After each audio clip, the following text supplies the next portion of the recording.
मित्रांनो, खरीप हंगाम 2025 मध्ये शेतकऱ्याचं मोठ्या प्रमाणावरती नुकसान झालं आणि या नुकसान झाल्याच्या पार्श्वभूमीवरती शेतकऱ्यांना खरीप हंगामाचा म्हणजे खरीप हंगाम 2025चा पीक विमा हा जानेवारी 15 पासून मंजुरी देण्याला आणि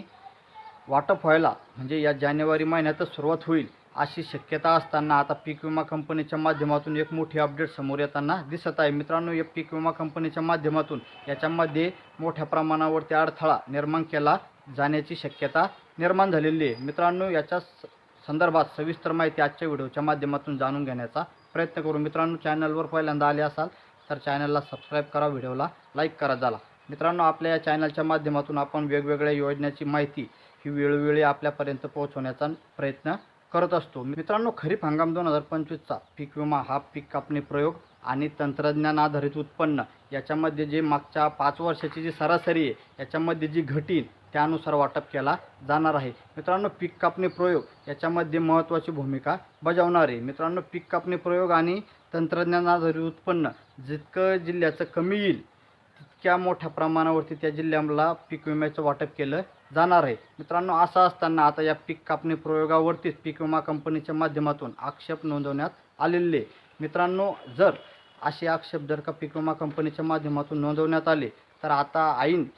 पीक विमा वाटपाची प्रक्रिया सुरू असताना किंवा त्या संदर्भातील जे डाटा आहे तो पूर्णपणे आता अपलोड होत असताना पीक म्हणजे हा पीक विमा शेतकऱ्यांना वेळेवरती मिळेल का यामध्ये सशंकता निर्माण झालेली आहे. मित्रांनो, पीक विमा वाटप करत असताना आता पीक विमा कंपन्याच्या माध्यमातून हे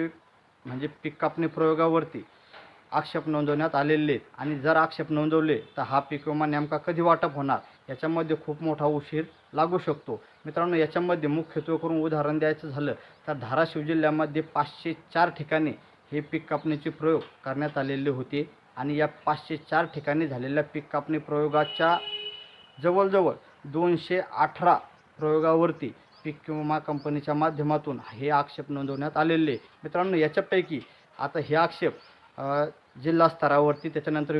विभागीय स्तरावरती जर तिथं त्यांचं जर का समाधान झालेलं नाही तर राज्य स्तरावरती आणि तिथून नंतर मग केंद्र स्तरावरती म्हणजे ही एक मोठी प्रोसेस असते आणि या प्रोसेसला खूप मोठा वेळ हा लागू शकतो आणि याचा जोपर्यंत ही प्रोसेस चालू आहे जोपर्यंत याचा निकाल लागत नाही तोपर्यंत शेतकऱ्यांना पीक विमा हा वाटप केला जाणार नाही आणि त्याच्यामुळंच आता शेतकऱ्यांना नेमका हा जानेवारी महिन्यामध्ये मिळणारा पीक विमा याच्यामध्ये उशीर लागतो का आता हे बघावं लागणार आहे. मित्रांनो, जर ज्या ज्या जिल्ह्यामध्ये ज्या ज्या मंडळातील ज्या ज्या पीक कापणी प्रयोगावरती आक्षेप नोंदवण्यात आलेले त्या ठिकाणच्या पीक कापणी म्हणजे त्या ठिकाणचा जो पीक विमा आहे हा साहजिकच आता वाटप व्हायला उशीर लागणार आहे आणि जोपर्यंत पीक विमा कंपनीचं समाधान होत नाही आणि राज्य सरकार किंवा केंद्र सरकार याच्यावरती ठोस पावलं उचलून त्या संदर्भातील निकाल क्लिअर करत नाही आणि त्या संदर्भातील म्हणजे पीक विमा हा शेतकऱ्यांना वाटप करण्याचा आदेश देत नाही तोपर्यंत हा पीक विमा त्या शेतकऱ्यांना वाटप केला जाणार नाही. पण मित्रांनो, राज्यातील म्हणजे बऱ्याचशा जिल्ह्यामध्ये असे आक्षेप हे पीक विमा कंपनीच्या माध्यमातून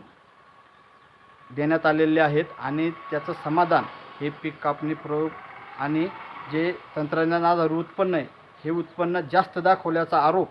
हा पीक विमा कंपनीच्या माध्यमातून करण्यात आलेला आहे आणि त्याच्यामुळं आता हा पीक विमा शेतकऱ्यांना वाटप व्हायला उशीर होऊ शकतो. मित्रांनो, ज्या ज्या मंडळामध्ये ज्या पीक कापणी प्रयोगावरती आक्षेप नोंदवण्यात आलेले नाही आहेत अशा तरी पीक विमा शेतकऱ्यांना लवकरात लवकर वाटप करावा आणि त्या शेतकऱ्यांना तरी पीक विमाच्या माध्यमातून लवकरात लवकर दिलासा देण्याचा प्रयत्न हे सरकार करेल आणि जे मंडळावरती ज्या पीक कापणी प्रयोगावरती पीक विमा कंपनीच्या माध्यमातून आक्षेप घेण्यात आलेले त्या देखील शेतकऱ्यांना लवकरात लवकर त्यांचा तो जो काही इश्यू असेल तो इश्यू पूर्ण करून जे काय त्यांच्या समस्या असतील त्या पूर्ण करून लवकरात लवकर राज्य सरकारच्या माध्यमातून असतील राज्य सरकारचे जे कृषी मंत्री असतील त्यांच्या माध्यमातून बैठका लावाव्या लागतील आणि त्या बैठका लावून त्या संदर्भातील काय तो तोडगा काढून शेतकऱ्यांना लवकरात लवकर हा पीक विमा वाटप करावा हीच अपेक्षा आहे. चला मित्रांनो, ही होती एक छोटीशी अपडेट. भेटू अशाच नवीन अपडेट्ससह पुढील व्हिडिओमध्ये. तोपर्यंत धन्यवाद.